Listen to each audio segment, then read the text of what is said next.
Hey guys, welcome back. I hope you are having an amazing day. Let's get right into the stories. The next one is a pro-revenge story. The day my dad died felt like any other day.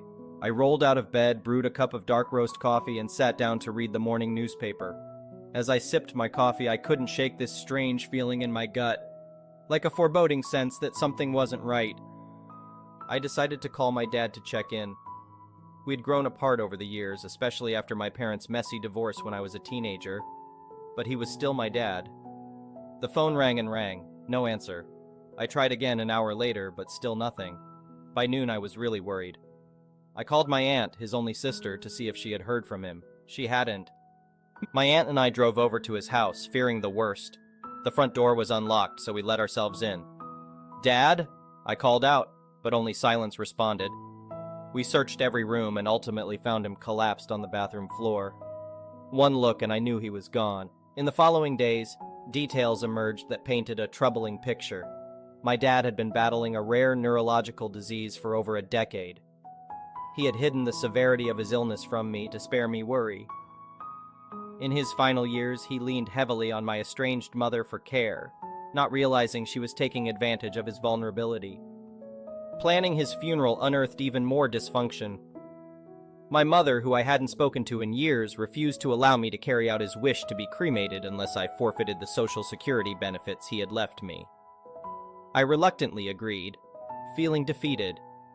In the obituary, I omitted any mention of my mother. I simply couldn't bring myself to pretend she had been a loving and devoted wife after years of witnessing her neglect. Her anger towards me was palpable. Losing my dad, especially under such painful circumstances, drove me into intense grief counseling. Through therapy, I'm learning to make peace with his death and our broken family. I know my actions may seem callous to some, but I did what I felt was right, and I have no regrets. All I can do now is try to honor my dad's memory while moving forward in my own life. Someday, if I ever have a family of my own, I hope to give my children the unconditional love and support my father always deserved. For now, I take it one day at a time, and though the pain endures, it helps to know my dad is finally at rest.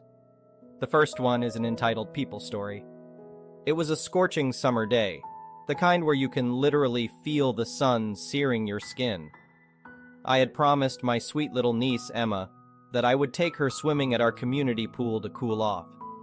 She had been begging me for weeks, going on and on about how all her friends from school got to go swimming all summer long, while she was cooped up at home. As soon as I picked her up, Emma was bouncing in the back seat with excitement, her colorful swimsuit peeking out from under her sundress. "Hurry, hurry, let's go swimming," she squealed. I couldn't help but laugh at her enthusiasm. When we got to the pool, Emma made a beeline for the water, kicking off her sandals as she ran. "Cannonball!" she yelled, before jumping in with a tremendous splash. She burst out of the water, giggling gleefully. Some of the other families smiled at her antics, while others looked annoyed that their conversations were disrupted. We were having a grand old time, with me teaching little Emma how to float on her back while holding my hands. The pool wasn't too crowded, with maybe a dozen or so people scattered around. Everything was cool until this middle-aged blonde lady in big sunglasses suddenly stomped over. Right away, I could tell she was going to be trouble. She had that pinched, entitled look on her face that just screamed, "Karen! Do you think this is acceptable pool behavior?" She barked at me, hands on her hips. I gave her a puzzled look. "I'm sorry, what exactly is the problem?" She jabbed her finger towards Emma, who was back to happily splashing around near the pool steps. "That child," she hissed.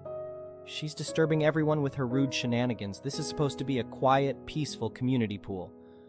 I couldn't believe what I was hearing. Emma was just an innocent 7-year-old having fun on a hot summer day. "Look, lady, my niece is just swimming and playing. She's not hurting anyone," I replied defensively. "I find her noisy presence utterly unacceptable," Karen huffed, her nostrils flaring. "If you can't control her, I'm going to have to ask you both to leave." Now I was really starting to get annoyed. We have just as much right to be here as anyone else. Emma's not breaking any rules, so please just leave us alone. Karen straightened her spine and lifted her chin haughtily. "I'm the president of the Neighborhood Homeowners Association, so I make the rules around here. And I say no more splashing. That child is depriving everyone of the peace and tranquility we pay good money for in this community." I shook my head in disbelief. This uptight lady was seriously power tripping over a kid having fun in a pool. That's insane. Emma's just swimming and playing. Why don't you relax and stop harassing us over nothing? Karen's face turned red with anger. Before I could react, she suddenly stormed over to Emma and tried to pull her forcefully out of the pool by her arm. You're done swimming. Get out this instant, you horrid little creature, she bellowed. Emma's eyes went wide with shock and fear. She tried desperately to wriggle free from Karen's painful grip. Seeing my beloved niece being assaulted jolted me into action. I rushed over and shoved Karen away from Emma, freeing the poor child from her clutches. Karen stumbled backwards, almost losing her balance. Don't you dare lay a hand on my niece, I yelled furiously. Karen righted herself, and then to my utter shock, she swung her heavy designer handbag at me in retaliation. I managed to block most of the blow with my arm, but the force still stung sharply. By now, everyone at the pool was gawking silently, stunned by the bizarre scene unfolding before them. I quickly checked on Emma, who was sobbing quietly, her arm red from where Karen had grabbed her. Just seeing the tears streaming down her sweet little face fueled my anger. This was completely unacceptable. That's it, I'm calling the cops, I declared. You just assaulted me and my 7-year-old niece, you deranged lunatic. Karen crossed her arms defiantly. Go right ahead. The police will clearly see that I was simply restoring order, which you violated with your irresponsible behavior. I shook my head in disbelief at her delusional arrogance. This woman was completely out of her mind. The cops arrived in just a few minutes, by which time Karen had worked herself into a frenzy. She was stomping around the pool deck, screaming about suing us for emotional distress. When the officers approached us, Karen instantly went on the attack, shrieking rapidly about how we had terrorized her and disrupted the sanctity of the pool. One officer tried to calm her down while the other took my statement. I described exactly what happened, emphasizing how Karen had aggressively laid hands on both me and poor Emma. The officer nodded grimly and said Karen's unprovoked attack sounded like clear assault. He went to confer with his partner. Seeing that she was in hot water, Karen's belligerent attitude vanished. She tried pleading with the cops, claiming she was just maintaining order and that she was the real victim here. But her shrill protestations fell on deaf ears. To my enormous relief, the officers handcuffed Karen and led her away to the squad car. Justice was being served at last. Before leaving, the police took my contact information and said they would be in touch regarding my assault complaint against Karen. After the drama died down, I comforted a still shaken Emma, soothing her with the promise of ice cream on the way home. My sweet girl, so innocent and undeserving of such senseless cruelty. Over the next few weeks, I cooperated fully with the investigation against Karen. My clear, consistent statement about her violent behavior, along with eyewitness accounts from others at the pool, built an ironclad case against her. Karen was swiftly charged with assault and battery, as well as child abuse for manhandling poor Emma. And thanks to the signed statements I submitted from other neighbors, detailing her long history of aggression and intimidation, even more charges were piled on. When Karen was finally hauled into court, it was pitiful seeing her try to gain sympathy by playing the victim, but the overwhelming evidence against her couldn't be disputed. The judge sternly sentenced her to 2 years in prison for her vicious attack. I also successfully obtained a substantial out-of-court financial settlement to cover Emma's trauma therapy costs. Justice was sweet indeed. As Karen was dragged away in handcuffs, I gave her a little finger wave and said, "Enjoy your new home, you psycho, and stay away from my niece." The look of impotent rage on her face was truly priceless. Emma and I celebrated by going out for a relaxing day at a different community pool where we could swim in peace. No more dealing with power-hungry Karens. Emma has mostly recovered from her scary encounter, but I still simmer with fury at how deeply that deranged bully traumatized my innocent girl. But at least we can rest easy knowing that Karen finally got what she deserved. Her reign of terror over the neighborhood has ended for good. I only wish I could have been in the courtroom to see the defeated look on her face as she was sentenced to rot in prison. Ah well, I'll just have to be content with imagining it. Karen thought she was so high and mighty, but now everyone knows what a demented, abusive bully she is. Justice has been served. This summer, Emma and I will be swimming carefree, making joyful splashes without fear. Take that, Karen. The next one is a petty revenge story. Nah, I used to work in a call center where everyone had little cubicles. You could chat with people on either side or behind you if things got slow, but anyone on the other side of the divider was sort of hard to see or chat with. Only important because Karen was in this hard-to-see location from me. I have issues with overheating, medical stuff. I like to sit right under the AC vent. Nobody fought me for this because it was a little too cold for most people. Well, being a woman, this meant that sometimes I had some nipple pokey issues on some days. It's perfectly natural and to most people not noticeable because it was under my shirt plus bra. Karen notices this and makes a report to HR. HR woman and my direct supervisor parade me through the cubicles and into their office to question me about my nipples. Now I could have thrown a fit about this to begin with, since we didn't actually have a dress code and it's none of their damn business. They asked me to prove I was wearing a bra, so I showed them the straps. They told me good enough, basically, and to go back to my desk. I refused to go back. I said I needed to place a complaint about someone. They asked me who I was reporting. I said, I don't know, but you do. I want to report whoever it was that's been staring at my breasts all day. Now that I know someone is staring, I feel like this is a hostile work environment. They acted like I was joking at first until I said, if you don't have a talk with them, I will go over your heads and report you for forcing me to reveal my bra to you. I got escorted back to my desk and Karen was sitting there looking smug until they escorted her to the HR office instead. I don't know what happened to her in the office, and I didn't care. They did their part by having their talk with her. All I really wanted was to know who did it. Since it was a very slow day, all my coworkers started asking me what that was all about. Office gossip, you know. I told everyone exactly what had happened and added that Karen must be fascinated with my breasts since she noticed. Everyone else confirmed they didn't even notice. When she came back from HR, every person in the room knew what she had done and was glaring at her. Snitches didn't get stitches and didn't get fired either. But they got treated like the Karen they were. Nobody would talk to her. People would be chatting, see her come try to join the conversation and go silent and turn away from her. Some people did loud whispers and made comments like, "Shh, don't say anything, she will report you." She quit about 2 weeks later. The next one is a malicious compliance story. When I, was 15, my mom and dad got divorced. It was an insane relief to me as my dad was extremely mentally, verbally, and physically abusive. All was well for a while, and I had very little contact with my dad. Of course, that didn't last long.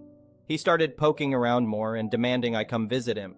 As much as I didn't want to, my mom pleaded with me to suck it up and go see him, as he was sending her constant hurtful and threatening texts. I begrudgingly went to see him. When I arrived, he told me to get in the car. He wouldn't tell me where we were going, and my stomach began to churn. We pulled into the parking lot of Walmart, where he told me to pick out all of the toiletries I would need at his house. I told him I was fine, and then he told me that I would be staying at his house every other week. I immediately began to panic as none of this had been discussed previously. I knew that the law stated that because of my age I got to choose who I stayed with, but he always had a way of getting around things. When I got home that night, I sobbed to my mom about the endeavor and pleaded with her to not make me stay there. She was shocked as she had not had any discussion about this, but she assured me I did not have to stay there. I informed my father of this and he didn't reply. A few weeks later, I got a text from him demanding that I come out to his house to clean my room. I knew this was another ploy to force me to visit, so I brushed it off as long as I could. A week later, he told me I need to clean my room or he would be throwing everything I own away. When my mom and I had originally left, I only had time to pack a small suitcase. So all of my sentimental items, a majority of my clothes, and my siblings' remaining stuff was still in the room. I was furious that he would threaten to do this, but then I saw my opportunity for revenge. I set up a date and time to come clean my room. I didn't say a word to my dad when I got to the house and got to work. I packed up everything I owned into some boxes and slid them out of the window. I then crawled out and loaded them into my car so he wouldn't be suspicious. Then I cleaned the now empty room within an inch of its life. I took down every picture on the wall, stripped the bedding, vacuumed, cleaned the windows inside and out, and even scrubbed the walls. The room was spotless. I left no stone unturned as I knew he would try to find something I missed, so I would have to come back. I could have just left then, but I had a moment of bravery and decided to ask him to check the room. He happily agreed, and I watched his face go from confused to angry to cold. It was so satisfying. He looked at me and said, "So I'm assuming you're not coming back?" I just smiled at him and left. The next one is an entitled people story. I don't know if I would call what he does bullying or not, but all I know is that he does not like me. I work at a university that has an extensive shuttle system around the campus and surrounding city, and as part of my commute, I take one of the many shuttles to the building I work in. There's an app that tracks the shuttle location and shows the stop locations too. Anyway, one day I was approaching the bus stop where I saw one of the shuttles sitting there, parked. The drivers often take 5-10-minute breaks at particular stops along their route, and when I looked at the app, it said the bus wasn't supposed to reach its next destination a few blocks away for another 10 minutes. So I figured I would have time to get to the crosswalk and cross the street to get to the shuttle. When I did and got on the bus, the driver, let's call him George, who is one of these fake manly Sam Elliott wannabes, scoffed and said to me, "You could have just cut across the street, kid, there was nobody coming." I told him that even if nobody was in the street, I wasn't going to jaywalk because it's dangerous. Common sense, right? George didn't think so. He laughed and warned me to not think I could take my sweet time catching up to the shuttle, because he had a schedule to keep and was told to not waste his time. I asked him when he was planning to depart because I was going off what the app said, but he said it didn't matter because he could have been leaving at any minute and that I was lucky he let me on. At the stop he was scheduled to be at. At that time, I didn't want to continue the stupid argument, so I just said I'm not jaywalking and took a seat. We ended up sitting at the stop for another 5 minutes before he left, so why tell me to do something that could have gotten me hurt? The next day, I arrive at the same crosswalk, same time. There's George sitting parked in the shuttle across the street, waiting. He sees me and gets this weird smirk on his face. Despite the app saying he wasn't going to arrive to the next stop, 2 blocks away, for 10 minutes, he all of a sudden grabs the steering wheel and turns on his blinker, despite not being able to go until I crossed the street because he was at a red light. I stepped into the shuttle and he says, "What would have happened if I had drove off just now?" I look at him bewildered and just go, "I would have waited for another shuttle," before sitting down. He scoffs again and takes off immediately, making it to the next stop and sitting there for his break instead. The third interaction we had, he was ready to peel off, but the red light gave me the time it took to get across the street and approach the bus doors. He didn't even look at me when I got on, telling me rudely to sit down. I barely had a chance to do so before he started moving the shuttle. This time I plainly asked him what his issue was with me, since if I offended him in some way, I don't know what I did, and to that he said, "You waste so much of my time at the crosswalk, kid. You could just cross the street."